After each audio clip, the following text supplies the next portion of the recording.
ஜெபம். அன்பின் பரலோக பிதாவே, உம்மை நன்றியோடு துதிக்கிறோம் அப்பா, ஸ்தோத்தரிக்கிறோம், நன்றி செலுத்துகிறோம்.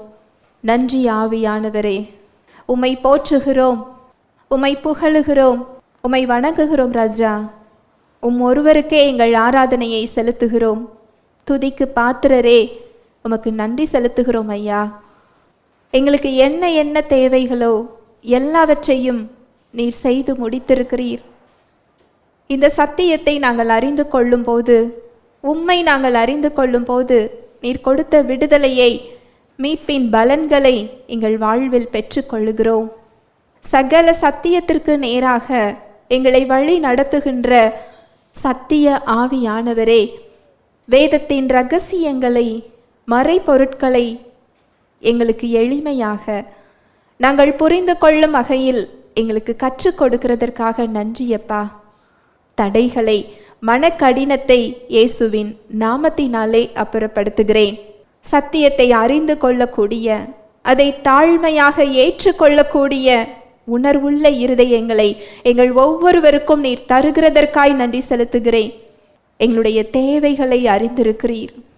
எங்களுடைய கேள்விகள், எங்களுடைய பிரச்சனைகள், அவமானங்கள், எங்களுடைய கவலைகள், கண்ணீர்கள், பாரங்கள், சூழ்நிலைகள் எங்களை காட்டிலும் நீர் நன்றாக அறிந்திருக்கிறீர். நீர் வார்த்தையாக கடந்து வருகிறதற்காய் நான் நன்றி செலுத்துகிறேன். உடைய வார்த்தையை நீர் அற்புதங்களினாலும் அடையாளங்களினாலும் உறுதிப்படுத்துகிறதற்காய் நன்றி செலுத்துகிறேன்.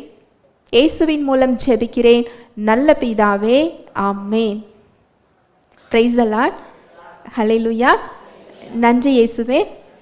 எல்லாருமே ஒரு தேவையோடு, ஒரு எதிர்பார்ப்போடு, ஒரு பிரச்சனையில் அவருடைய தயவுக்காக, அவருடைய பதிலுக்காக, கிருபைக்காக காத்துக்கிட்டு இருக்கலாம். இந்த இடத்துல எனக்கு எப்போ அந்த தயவு வெளிப்படும், அந்த கிருபையை நான் எப்போ பார்க்க போகிறேன், அவருடைய பதிலை நான் எப்போ பெற்றுக்கொள்ள போகிறேன் அப்படிங்கிற எதிர்பார்ப்பு இன்னைக்கு உங்களுக்கு இருக்கலாம். இன்னைக்கு நம்ம என்ன பார்க்க போகிறோம்னா, தேவன் விசுவாசத்தின் வழியில் செயல்படுகிறார். அவருடைய வார்த்தை சொல்லுது, உங்களுடைய குறைவுகளை, உங்களுடைய கவலைகளை, உங்களுடைய நோய்களை, உங்கள் பிரச்சனைகளை, உங்களுடைய பாரங்களை என்கிட்ட கொண்டு வாருங்கள்னு சொல்கிறார். ஹல்லேலூயா. Praise the lord. நம்முடைய குறைவுகளை, நம்முடைய பலவீனங்களை, நம்முடைய நோய்களை, பிரச்சனைகளை என்ன செய்யணுமா? அவர்கிட்ட கொண்டு வர வேண்டும். இதை குறித்து தான் நம்ம இன்னைக்கு பார்க்க போகிறோம். வாசிக்கலாம். மத்தேயு 14வது அதிகாரம் 14 முதல். இயேசு வந்து திரளான ஜனங்களைக் கண்டு அவர்கள் மேல் மனதுருகி அவர்களில் வியாதியஸ்தர்களாய் இருந்தவர்களை சொஸ்தமாக்கினார். சாயங்காலமானபோது அவருடைய சீஷர்கள் அவரிடத்தில் வந்து, இது வனாந்திரமான இடம், நேரமும் ஆயிற்று, ஜனங்கள் கிராமங்களுக்கு போய் தங்களுக்கு போஜன பதார்த்தங்களை கொள்ளும்படி அவர்களை அனுப்பிவிட வேண்டும் என்றார்கள். இயேசு அவர்களை நோக்கி, அவர்கள் போக வேண்டுவதில்லை, நீங்களே அவர்களுக்கு போஜனம் கொடுங்கள் என்றார். அதற்கு அவர்கள், இங்கே எங்களிடத்தில் 5 அப்பமும் 2 மீன்களுமே அல்லாமல் வேறொன்றும் இல்லை என்றார்கள். அவைகளை என்னிடத்தில் கொண்டு வாருங்கள் என்றார்.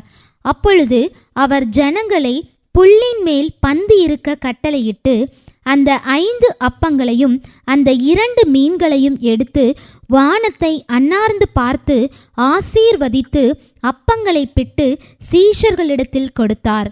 சீஷர்கள் ஜனங்களுக்கு கொடுத்தார்கள்.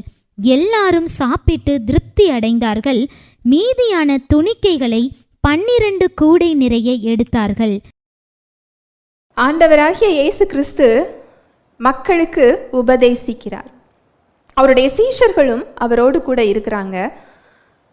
அங்கே உபதேசித்து முடித்த உடனே சீஷர்கள் என்ன சொல்றாங்க அப்படின்னா, அவர்கிட்ட வந்து, இது வனாந்தரமான இடம், நேரம் ஆகுது, அவங்க வீட்டுக்கு போய் சாப்பிட்றதுக்கு என்ன ஆகும், நேரம் ஆகும், இங்கே உணவும் இல்லை, அவங்கள சீக்கிரமாக என்ன செய்யுங்க, அனுப்பி விடுங்கள். அப்படின்னு சொல்லி சீஷர்கள் யார்கிட்ட சொல்றாங்க? ஆண்டவராகிய இயேசு கிறிஸ்துட்ட சொல்றாங்க.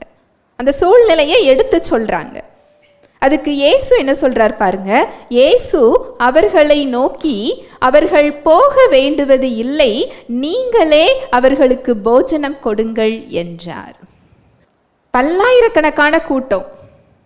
வசனம் சொல்லுது, பெண்களும் குழந்தைகளும் தவிர ஆண்கள் 5000 பேர் என்ன செஞ்சாங்களாம்? சாப்பிட்டாங்களாம். ஒரு கூட்டத்துக்கு பெண்கள் அதிகம் வருவாங்களா, ஆண்கள் அதிகம் வருவாங்களா? பெண்கள் தான். பெண்கள் வந்தாங்க அப்படின்னு சொன்னா குழந்தைங்களெல்லாம் என்ன செஞ்சுட்டு வருவாங்க? கூட்டிட்டு வருவாங்க. அப்போ ஆண்கள் கூட்டத்தை விட எந்த கூட்டம் அதிகமா இருக்கும்? பெண்கள் கூட்டமும் குழந்தைகள் கூட்டமும் தான் அதிகமா இருக்கும். ஆண்களே 5000 பேர் என்றால் அப்போ இந்த பெண்கள் குழந்தைகளோட கூட்டம் எவ்வளோ பெரிய கூட்டமா இருக்கும்? நிறைய இருப்பாங்க இல்லையா? இந்த கூட்டத்துக்கு நீங்களே போஜனம் கொடுங்கள் அப்படின்னு சொல்லி சொல்றார். சீஷர்கள் கையை பார்க்காங்க. அவங்க கிட்ட இருந்ததோ 5 அப்பம் 2 மீன். அவங்க கிட்ட உணவு இல்லை. இந்த 5 அப்பம் 2 மீனை கொண்டு எப்படி கொடுக்க முடியுங்கிறது ஆண்டவராகிய இயேசு கிறிஸ்துக்கு தெரியுமா தெரியாதா? தெரியும். அவர் கையில் உள்ளதை பார்க்கவில்லை, அவர்களுக்கு கொடுத்த அதிகாரத்தை அவர் பார்க்கிறார். ஹல்லேலூயா, பிரைஸ் தி லார்ட். இதுக்கு முன்னாடி உள்ள அதிகாரத்தை நீங்க பார்த்தீங்கன்னு சொன்னா சீஷர்களுக்கு அவர் அதிகாரத்தை கொடுத்திருந்தார். நீங்க 2 பேராக ஒவ்வொரு ஊராக சென்று பிணியாளிகளை என்ன செய்யுங்க? சொஸ்தமாக்குங்கள், அசுத்தாவிகளை விரட்டுங்கள், சுவிசேஷத்தை கூறுங்கள் அப்படின்னு சொல்லி அவங்களுக்கு அதிகாரத்தை கொடுத்திருப்பார். அந்த சீஷர்களும் அதை செய்துவிட்டு திரும்ப வந்து ஆண்டவராகிய இயேசு கிறிஸ்து கிட்ட சந்தோஷமா சொல்வாங்க. நோய்களும் சரியாகிறது, பிசாசுகளும் என்ன செய்து போகின்றது. அந்த அதிகாரத்தை அவங்க பயன்படுத்துறாங்க. இந்த சூழ்நிலையிலையும் ஆண்டவராகிய இயேசு கிறிஸ்து அதை தான் எதிர்பார்க்கிறார். ஆனா சீஷர்கள் அதை என்ன செஞ்சிடறாங்க? மறந்து போறாங்க. கையில் உள்ள குறைவுகளை அவங்க என்ன செய்யறாங்க? பார்க்கறாங்க. அவங்க மாம்ச கண்ணால எதை பார்க்க முடியுமோ அதுதான் அவங்களுக்கு என்ன செய்யுது? தெரியுது. இன்றைக்கும் கூட கிறிஸ்துவுக்குள்ள விசுவாசிகளாகிய நமக்கு ஒரு பெரிய அதிகாரம் கொடுக்கப்பட்டிருக்கு. சின்ன அதிகாரம்லாம் இல்லை. அவருடைய நாமம் என்ற ஒரு பெரிய அதிகாரம் கொடுக்கப்பட்டிருக்கு. அதை பயன்படுத்தும் உரிமையை அவர் கொடுத்திருக்கிறார். இயேசுங்கிற நாமத்துக்கு மேல வானம், பூமி, பூமிக்கு கீழே உள்ள பாதாளம் 3 உலகமும் என்ன செய்யுமா? கீழ்ப்படியும். எதெல்லாம் கீழ்ப்படியும்? மேல வானம், பூமி, பூமிக்கு கீழே உள்ள பாதாளம், 3 உலகங்களும் கீழ்ப்படியும் நாமத்தை நாம பயன்படுத்தி கொள்ளும் உரிமையை அவர் தந்திருக்கிறார். ஹல்லேலூயா, பிரைஸ் தி லார்ட். ஒரு சபை, மக்கள் ஒரு நோய்க்காக நீங்க இந்த டாக்டர்கிட்ட போய் பாருங்கன்னு அனுப்ப வேண்டிய அவசியம் இல்லை. ஒரு குறைவுக்காக இந்த பேங்கை போய் பாருங்கன்னு அனுப்ப வேண்டிய அவசியம் இல்லை. ஒரு கணவன் மனைவி பிரச்சனைக்காக கோர்ட்டுக்கு போக வேண்டிய அவசியம் இல்லை. சபைக்கான மொத்த தீர்வும் இயேசு கிறிஸ்துவினிடத்தில் இருக்கிறது. அதை அதிகாரமாக அவர் விசுவாசிகளுக்கு என்ன செய்திருக்கிறார்? கொடுத்திருக்கிறார். அந்த சத்தியத்தை மக்களுக்கு கொடுக்கும் பொழுது, அந்த அதிகாரத்தை பயன்படுத்தும் பொழுது மக்கள் அந்த குறைவுகளை அவங்க நிறைவாக என்ன செய்ய முடியும்? பெற்றுக்கொள்ள முடியும். இது யாரோ ஒரு ஊழியக்காரங்களுக்கு நினைக்காதீங்க. ஒவ்வொரு விசுவாசிக்கும் இந்த அதிகாரம் என்ன செய்யப்பட்டிருக்கு? கொடுக்கப்பட்டிருக்கு. ஒருத்தங்க ஒரு பிரச்சனையோட இருந்தாங்க அப்படின்னு சொன்னா இவங்களுக்கு என்ன தீர்வு சொல்ல அப்படின்னு சொல்லி நம்ம யோசிக்க வேண்டிய அவசியமே இல்லை. அதை அவங்க பெற்றுக்கொள்ளத்தக்க வகையில அதிகாரம் யாருக்கு கொடுக்கப்பட்டிருக்கு? நமக்கு கொடுக்கப்பட்டிருக்கு. இந்த சீஷர்களுக்கு அது என்ன செய்யல? புரியல. உடனே ஆண்டவராகிய இயேசு கிறிஸ்து சொல்றார் பாருங்க. அதற்கு அவர்கள், இங்கே எங்களிடத்தில் 5 அப்பமும் 2 மீன்களுமே அல்லாமல் வேறொன்றும் இல்லை என்றார்கள். அதற்கு இயேசு கிறிஸ்து என்ன சொல்றாரு? அவைகளை என்னிடத்தில் கொண்டு வாருங்கள்.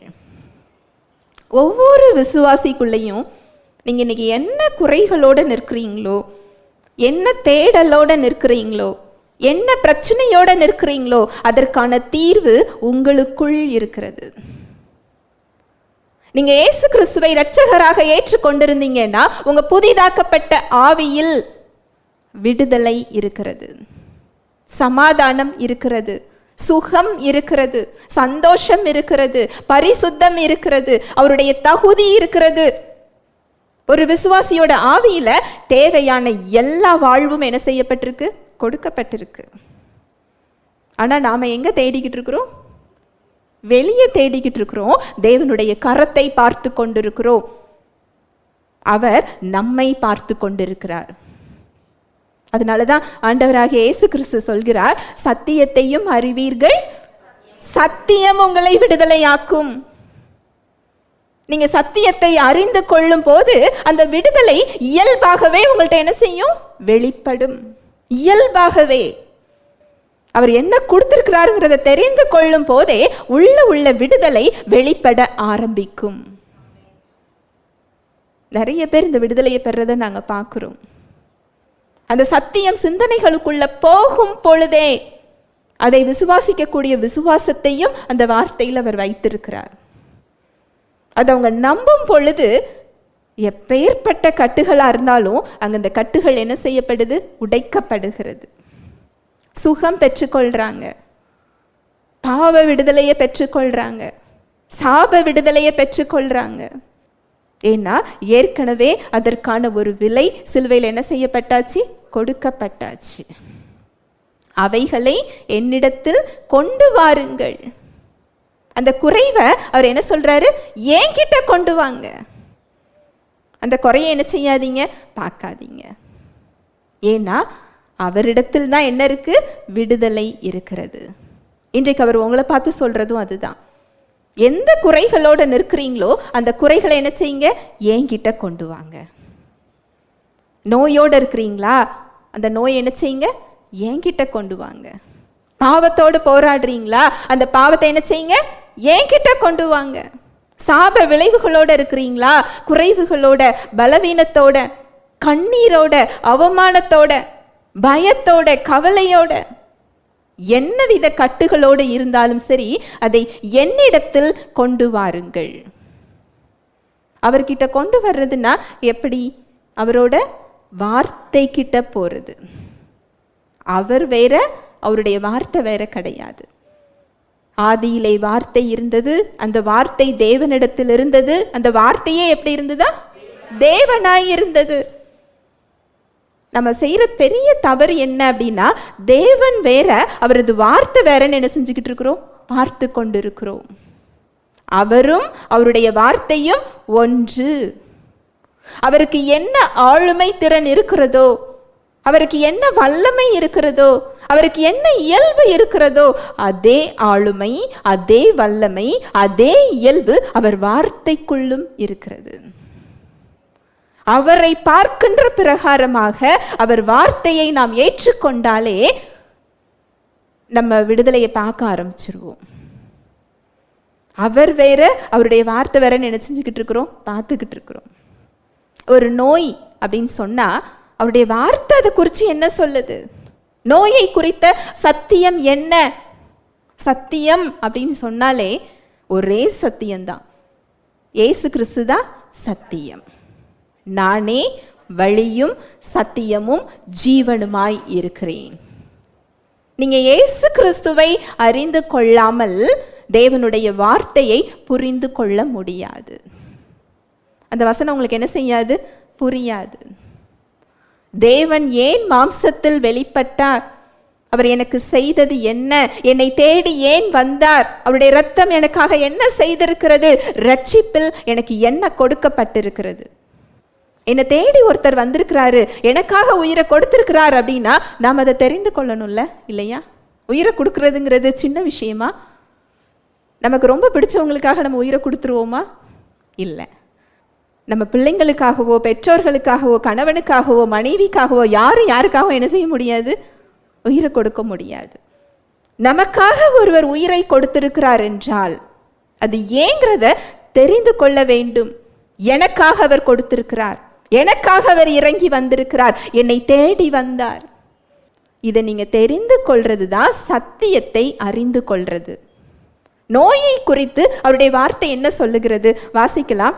நீதிமொழிகள் 4:20 முதல் 22 வரை.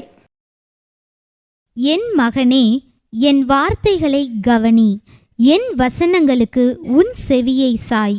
அவைகள் உன் கண்களை விட்டு பிரியாதிருப்பதாக.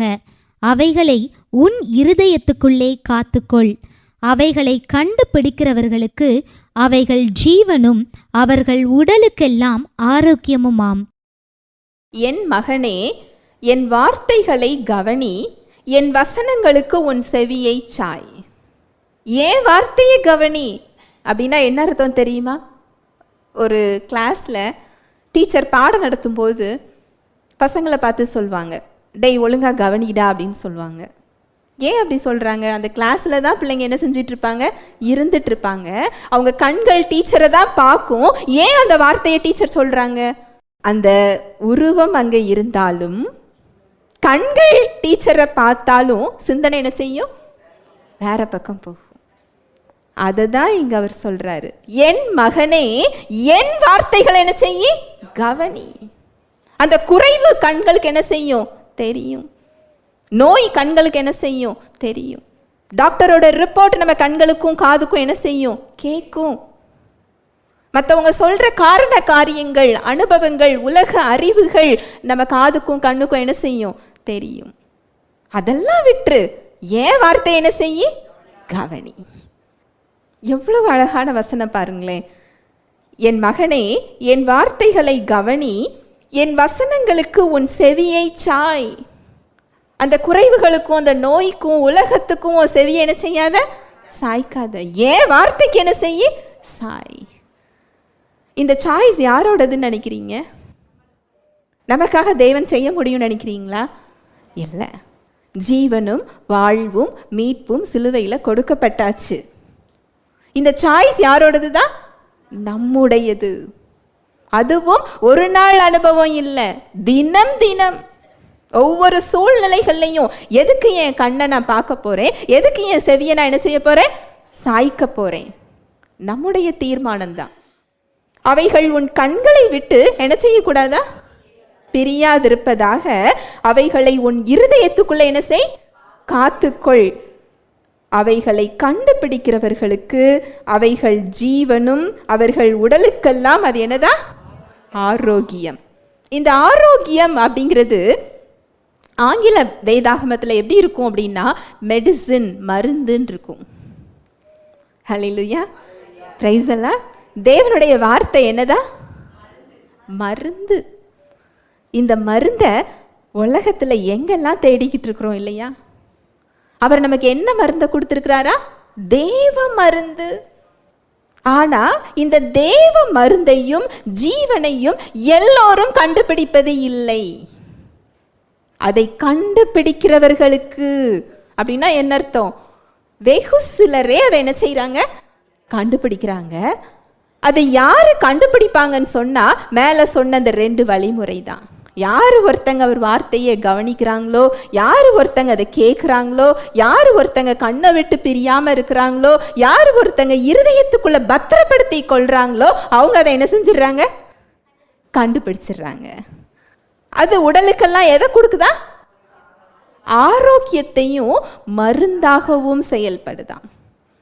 நீங்க நோயை கொண்டு அவருடைய வார்த்தை கிட்ட நீங்க போகும் பொழுது, அதுவும் சுகத்தை குறித்து, நோயை குறித்து சத்தியம் என்ன சொல்லுகிறது, அந்த வார்த்தையை நீங்க கண்டுபிடிக்கணும். அந்த வார்த்தையை கண்டுபிடிச்சு நீங்க போகும் பொழுது அது உங்களுக்கு மருந்தாக என்ன செஞ்சிருது? மாறி விடுகிறது. உங்க கவலையை குறித்து சத்தியம் என்ன சொல்லுகிறது? அவர்கிட்ட கொண்டு போறதுன்னா யார்கிட்ட கொண்டு போகணும்? வார்த்தை கிட்ட கொண்டு போகணும். நோயை குறிச்சவருடைய வார்த்தை என்ன சொல்லுது? வாசிக்கலாம். ஏசாயா 53வது அதிகாரம். மெய்யாகவே அவர் நம்முடைய பாடுகளை ஏற்றுக்கொண்டு நம்முடைய துக்கங்களை சுமந்தார். நாமோ அவர் தேவனால் அடிபட்டு வாதிக்கப்பட்டு சிறுமைப்பட்டவரென்று எண்ணினோம். மெய்யாகவே அவர் நம்முடைய பாடுகளை ஏற்றுக்கொண்டு நம்முடைய துக்கங்களை என்ன செஞ்சாரா? சுமந்தார். எபிரேய மொழியில இந்த துக்கம் அப்படிங்கிறது நோயின்னு போடப்பட்டிருக்கு. நம்முடைய பாடுகளை ஏற்றுக்கொண்டு நம்முடைய நோய்களை என்ன செஞ்சிட்டாரா? சுமந்து விட்டார். மத்தேயு 8:17 சொல்லப்பட்டிருக்கு, வாசிக்கலாம். மத்தேயு 8:17. அவர் தாமே நம்முடைய பலவீனங்களை ஏற்றுக்கொண்டு நம்முடைய நோய்களை சுமந்தார் என்று ஏசாயா தீர்க்கதரிசியினால் உரைக்கப்பட்டது நிறைவேறும்படி இப்படி நடந்தது. அவர் தாமே நம்முடைய பலவீனங்களை ஏற்றுக்கொண்டு நம்முடைய நோய்களை என்ன செஞ்சாரா? சுமந்தார். நோயை குறித்து சத்தியம் இதை தான் சொல்லுது. சுகத்தை குறித்து சத்தியம் இதை தான் சொல்லுது. குஷ்டரோகி ஒருத்தர் ஏசு கிறிஸ்து கிட்ட போறாரு. உமக்கு சித்தமானால் என்னை சுத்தமாக்கும். அந்த கேள்விக்கு என்ன அர்த்தம் தெரியுமா? அவருக்கு வல்லமை இருக்குங்கிறத அந்த நபர் என்ன செய்கிறார்? நம்புகிறார். அது அவர் விசுவாசிக்கிறார். ஆனா எனக்கு அது கொடுக்கப்படுமா? எனக்கு அதை அவர் கொடுப்பாரா? என்னால் அதை பெற்றுக்கொள்ள முடியுமா அப்படிங்கிற சந்தேகம் அவருக்கு. ஏசு கிறிஸ்து என்ன செஞ்சார் தெரியுமா? மனதுருகி அவரை தொட்டு, எனக்கு சித்தம் உண்டு, நீ சுத்தமாகு. ஹல்லேலூயா, பிரைஸ் தி லார்ட். குஷ்டரோகி அந்த காலத்துல என்ன செய்ய மாட்டாங்க? தொட மாட்டாங்க. அதை தீட்டுன்னு சொல்லுவாங்க. அப்படி தொட்டால் அவங்க ஊருக்கு புறம்பாக என்ன செய்யணும்? ஆக்கப்பட வேண்டும். அவங்க அதுக்குரிய சுத்திகரிப்பு முறைமைகளை கடைபிடிச்சு தான் அடுத்து ஊருக்குள்ள என்ன செய்ய முடியும்? வர முடியும். அவங்களுடைய சட்டத்திட்டங்கள் அதுதான். மோசேயோட நியாய பிரமாணங்கள் அதுதான். ஏசு கிறிஸ்து வெறும் வார்த்தையால சொன்னா கூட அவர் என்ன செஞ்சிருப்பாரு? சுகமாயிருப்பார். ஏன் அவரை தொடணும்? அந்த குஷ்டரோகத்தினால அந்த நபர் குடும்பங்களையும் உறவுகளையும் விட்டு அங்கு தனிமைப்படுத்தப்பட்டிருக்கிறார். அவர் சரீரத்தில் மட்டும் அவருக்கு நோய் இல்லை, அவர் மனதளவில் அவர் காயப்பட்டிருக்கிறார், ஒதுக்கப்பட்டிருக்கிறார், அவமானப்படுத்தப்பட்டிருக்கிறார், புறந்தள்ளப்பட்டிருக்கிறார். அங்கு இயேசு கிறிஸ்து அவரை தொடுவதின் மூலம் அந்த மனக்காயங்களை ஆற்றுகிறார். அந்த அன்பை அவர் அங்கு வெளிப்படுத்துகிறார். அவர் சரீரத்துக்கும் அங்க சுகம் கொடுக்கிறாரு, அவருடைய மனக்காயத்துக்கும் அங்க என்ன கொடுக்கிறாரு? சுகம் கொடுக்கிறார். எனக்கு சித்தம் உண்டு, நீ சுத்தமாகு. அதுக்கு முந்தின வசனத்தெல்லாம் நீங்க பார்த்தீங்க அப்படின்னா, அவர் பிணியாளிகளை எல்லாரையும் சொஸ்தமாக்கினார்ன்னு இருக்கு, ஒரு சிலரை மாத்திரம் இல்லை. உங்களுக்கு இன்னைக்கு ஒரு சந்தேகம் இருந்ததுன்னா, அவருக்கு வல்லமை இருக்கு, அவங்க அதை பெற்றுக்கொண்டாங்க, இவங்க பெற்றுக்கொண்டாங்க, இவங்களுக்கு விசுவாசம் அதிகம், இவங்களுக்கு அதை விட விசுவாசம் அதிகம், என்னால் பெற முடியல, என்னால் பெற முடியுமா? அப்படி ஒரு சந்தேகம் இருந்தா அவர் சொல்றாரு, எனக்கு சித்தம் உண்டு, நீ என்ன செய்? சுத்தமாகு. எனக்கு சித்தம் உண்டு, உன் சுகத்தை நீ என்ன செஞ்சுக்கோ? பெற்றுக்கொள். நான் கொடுத்துட்டேன்னு சொல்றாரு. முழுமையான சுகம், அறக்குறையான சுகம் இல்லை. எல்லோரையும், அவரை தொட்ட எல்லாரும் என்ன செஞ்சாங்களா? சொஸ்தமானார்கள். ஹல்லேலூயா, பிரைஸ் தி லார்ட். 1 பேதுரு 2:24 சொல்லுது, வாசிக்கலாம். 1 பேதுரு 2:24. நாம் பாவங்களுக்கு செத்து நீதிக்கு பிழைத்திருக்கும்படிக்கு அவர் தாமே தமது சரீரத்திலே நம்முடைய பாவங்களை சிலுவையின் மேல் சுமந்தார், அவருடைய தழும்புகளால் குணமானீர்கள். நாம் பாவங்களுக்கு செத்து நீதிக்கு பிழைத்திருக்கும் படிக்கு அவர் தாமே தமது சரீரத்திலே நம்முடைய பாவங்களை சிலுவையின் மேல் சுமந்தார், அவருடைய தழும்புகளால் குணமானீர்கள். இதே போல நோயை குறித்து சத்தியம் என்ன சொல்லுகிறது? நம்ம நோயோடு போய் சத்தியத்தில் என்ன செய்ய ஆரம்பிக்கணும்? தேட ஆரம்பிக்கணும், தியானிக்க ஆரம்பிக்கணும், அதை கேட்க ஆரம்பிக்கணும். நீங்கள் அவர் வார்த்தை கிட்ட போகிறது தான் உங்கள் நோயை கொண்டு போய் அவர்கிட்ட என்ன செய்கிறது? கொடுக்கிறது. குறைவை கொண்டு போய் அவர்கிட்ட என்ன செய்கிறது? கொடுக்கிறது. ஹல்லேலூயா, பிரைஸ் தி லார்ட். ஜெபிக்கலாம். அன்பின் தகப்பனே, உம்மை நன்றி செலுத்துகிறோம் அப்பா. உம்முடைய அன்பு, கிருபை, இரக்கங்களுக்காக நன்றி. நீர் கொடுத்த மீட்புக்காக நன்றி அப்பா. எங்களுக்கு என்ன தேவைகளோ எல்லாவற்றையும் நீர் செய்து முடித்திருக்கிறீர். நாங்கள் சுகத்தை பெற்றுக்கொள்வதே உம்முடைய சித்தமாயிருக்கிறது.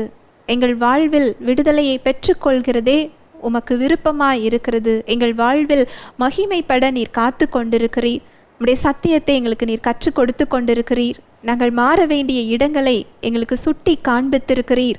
உம்முடைய அன்பு, கிருபை, இரக்கங்களுக்காய் நன்றி செலுத்துகிறோம். நீர் சிலுவையில் கொடுத்த சுகத்திற்காக, மீட்பிற்காக நன்றி செலுத்துகிறோம்.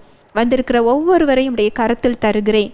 ஒவ்வொருவருடைய சரீரத்திற்கும் நீர் ஒரு பெரிய விலை கிரயத்தை சிலுவையில் செலுத்தி இருக்கிறீர். உம்முடைய இரத்தத்திற்காக நன்றி. ஒவ்வொருவரும் இயேசு கிறிஸ்துவின் சொந்த சரீரமாக இருக்கிறாங்க.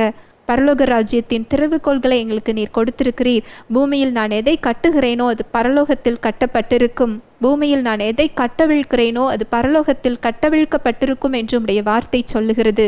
இயேசுவின் நாமத்தினாலே ஒவ்வொருவரது சரீரத்தில் உள்ள பலவீனங்கள், நோய்களை, கொடுத்து உறுப்புகளை முடக்கி வைக்கின்ற ஆவியை இயேசுவின் நாமத்தினாலே நான் அப்புறப்படுத்துகிறேன். சிலுவையில் நீர் கொடுத்த தேவ சுகத்தை இயேசுவின் நாமத்தினாலே நான் கட்டவிழ்க்கிறேன். பாதிக்கப்பட்டிருக்கின்ற உறுப்புகள் இயேசுவின் நாமத்தினாலே புதிதாக மாறட்டும். செயலற்று இருக்கின்ற உறுப்புகள் இயேசுவின் நாமத்தினாலே புதிய உறுப்பாக மாறட்டும்.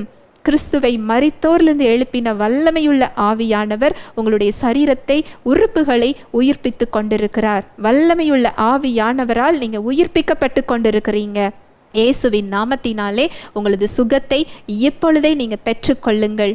இயேசுவின் தழும்புகளால் நீங்கள் சுகமாக்கப்பட்டீங்க. இயேசுவின் நாமத்தினால முழுமையான விடுதலையை பெற்றுக்கொள்ளுங்கள். இயேசுவின் மூலம் ஜெபிக்கிறேன் நல்ல பிதாவே, ஆமேன்.